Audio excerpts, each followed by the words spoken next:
So listen to the new incoming Lyft CEO, David Risher, Lyft's new CEO on what's next. Okay, this should really be interesting for all Lyft drivers.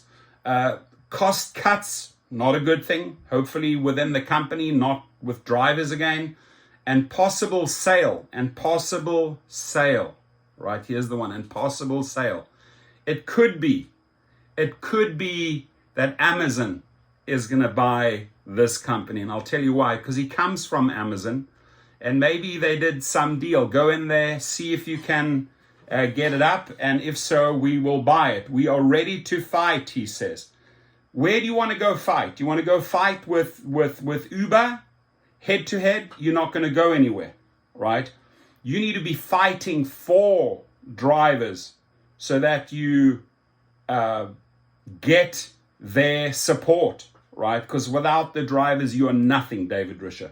So the fight begins with fighting for the drivers, right? Fight for them so that they want to stay on the platform. How do you do that? You increase their earnings and you increase their safety. So let's see what she has to say here. Battle for the rideshare market is as hot as ever, and Uber's big competitor has a new CEO leading the charge. We're joined by Lyft's incoming Chief Executive Officer, David Risher, and our very own Brian Sozzi as well. A pleasure to have you on the show, David. So, investors are really going to be looking to see where you're taking the company next. What are going to be your top priorities when you take the helm in April? So great to see you, Rochelle. Great to see you, Brian. Listen, our top priority is getting a great experience to our customers. To a certain extent, it's a focus on the basics. Make sure we pick you up on time. Make sure when you open our app, we're priced in line with the other guys. And get you where you want to go. I smell trouble. Rideshare is a big deal. It's really improved people's lives in so many ways. And I'm kind of okay with your calling it. The battle is back because we're ready to fight and see you fight. Well. David, Brian here. Good to see you here. Congrats on this this appointment here. Now, you've been on this Lyft board, so you are familiar with the company. What has gotten Lyft to this point, and what do you need to course correct? I think the thing is we've got to focus. We have to really focus on rideshare and our customers and our drivers. In a way, it's very simple. The more passengers and riders you have, the more drivers want to drive. The more drivers want to drive, the faster your pickup time. So as long as we're doing a really good job on those basics. David Risher, you knew. I'm going to educate you here for a second, right?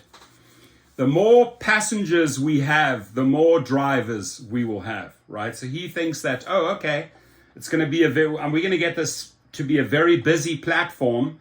And by making it busy, the driver will automatically come. The key fundamentals he's leaving out here. Right? Why would a driver come back to you? Obviously, they want to be given a lot of trips, right? But you've already effed this market up so badly by jacking up rider prices, right? They're leaving you.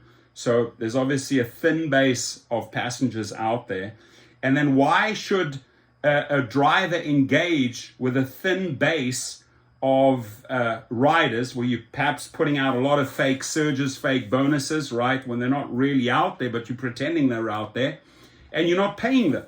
So there has to be a complete reframing here, Mr. David Risher, right? With all due respect, you're coming in, that BS that you've just shared on day one, right? Okay, we're going to fight. That's not the way to fight. The way forward is to fight for them, to get them back, get the riders back, get the drivers back. How do you do that? I just told you how to do that, right? So I truly believe they're bringing this guy in so that they can offload the company. That's just my bottom line. The Lyft will be sold in the very near future. That's my take.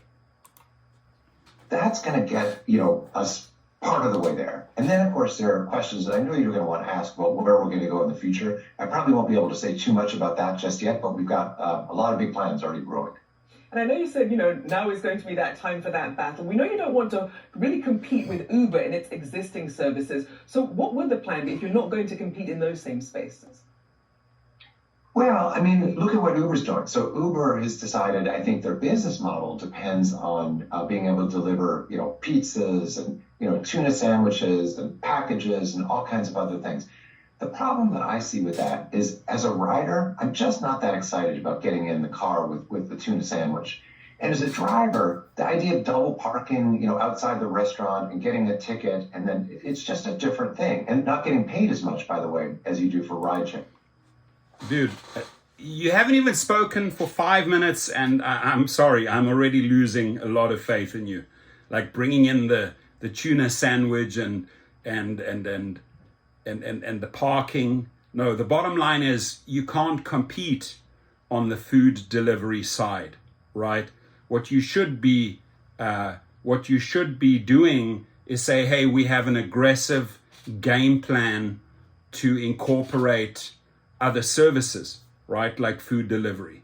But leaving that segment out, speaking like this, and I just want to say, look, watch the markets react accordingly. So prior to this dude's announcement, it was on about 960. It's gone down to 892, right? Might be an opportunity to buy that stock. It might go up.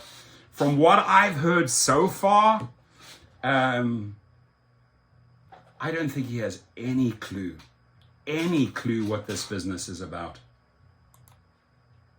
I think to a certain extent, this is still a very young market. We're still talking about fractions of people. 10 years later, very young market. Because of COVID. And I think over time, as more people get out, as more people come back together, there's a lot of room for both of us. And I think if we stay focused on rideshare, we're going to do really well. David, your first 90 days in, how will you immerse yourself in the business? Are you going to be, we've talked to John Zimmer a lot in recent years. He's been driving these cars. I mean, he says, look, I'm out there driving these cars. I'm connected with drivers. Do you plan to do the same, and have you done the same?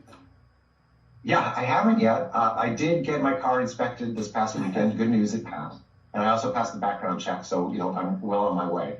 But look, that's one of the great things about John, is he's been so passionate about making sure he really kind of understands the details of the business. I'll be doing that. I'll be, of course, meeting with employees, as you do. Been talking a lot to investors and to the press to make sure people understand that Lyft is back and the customers have a real choice right now. And, and I almost hate to bring this up proactively, but I'll do it. Look, efficiency is also in the air. And so he mentioned a whole lot of people that he would talk to, right? Get down, I'm going to speak to them, I'm going to learn about. You didn't use the word drivers, dude. The people that are making you the money. I want to remind you right now, you did not use the word drivers.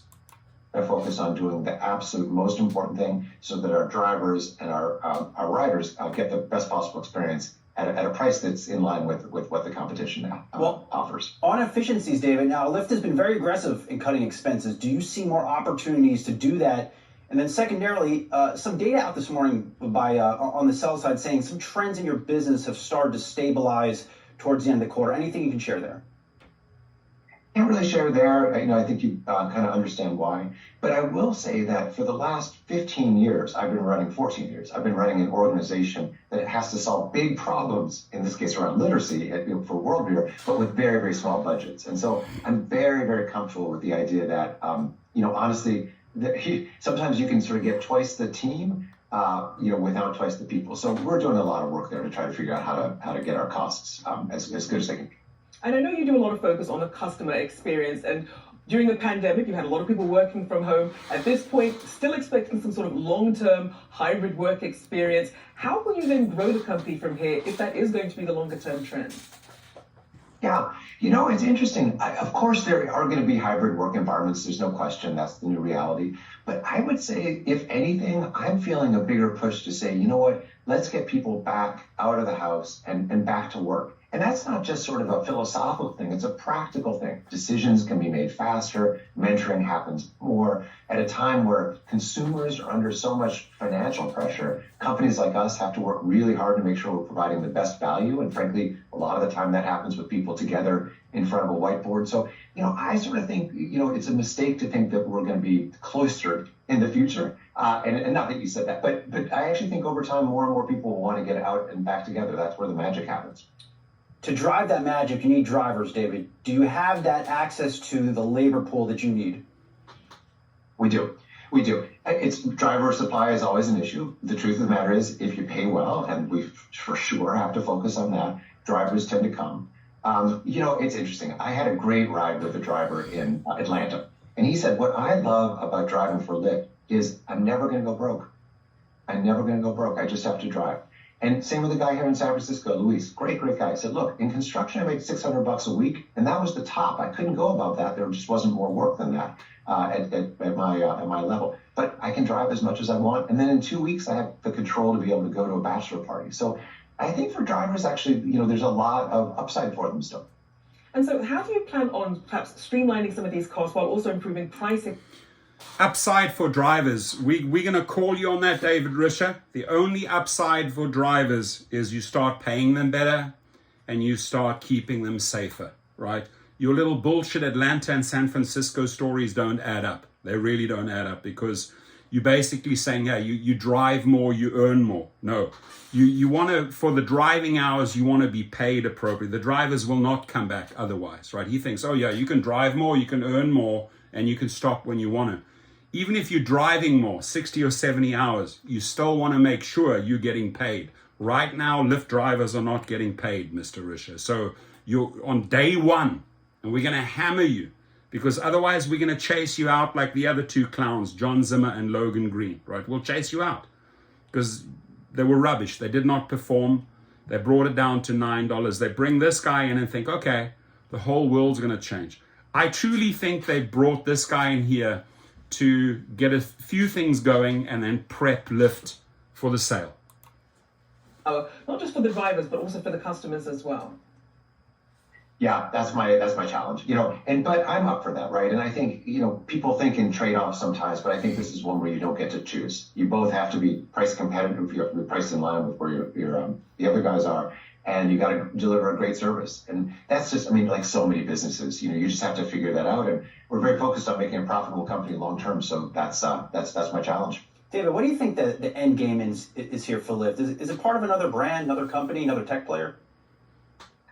Look, we always look at options like that, and people approach us from time to time. But right now, our focus is on creating such a great service that in whatever configuration, we're going to be relevant, valuable, either as a standalone company or something else. Look, remember, too, you guys just ran a segment on electric vehicles, which, of course, leads to autonomous.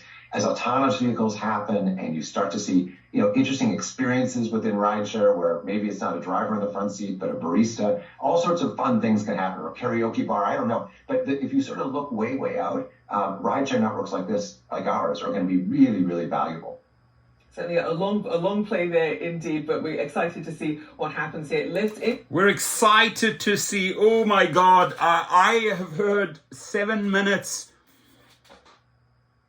I'm sorry, David Risher, I've heard 7 minutes of bullshit. You have brought nothing substantial in those 7 minutes, and I am not surprised that maybe markets are reacting accordingly. Now, if you're talking about a sale of the company, I could possibly see those shares start swinging up. But based on your speech, based on your personality, based on the answers that you gave to those questions, man, oh man, I have little faith, right? I have very little faith. So, prove us wrong. Your comments, please.